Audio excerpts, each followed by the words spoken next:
او د صمد صاحب د مسافرو دپاره څه ټپې راڅه شریکه کړي. که د کوڅو ملنګ مې نه کړې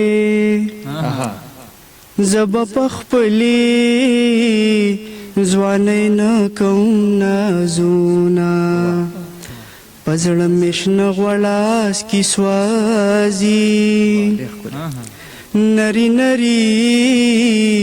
سکار مې جبې لرازینا او دات چیزی اخر بلاړ شي ما تګړی پګړی ما وایا چې زما او زما پستا مینا ماتیږي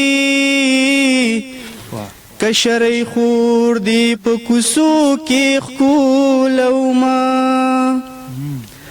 او د هندوستان مې راستون کړي د ګورستانه بدي څوک راستنوینا چې فکر بن په زولنو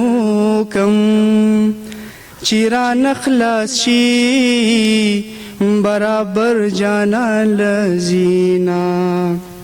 او لالی مخکې شالار ګورا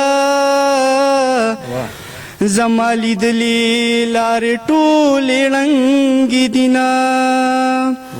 او چې مسافر شي بیا براشي د تور خورو مسافر کله راځینا کابل ته لاړم جانانه په پخوانو کوڅو کې ډېرو ګرځېدمه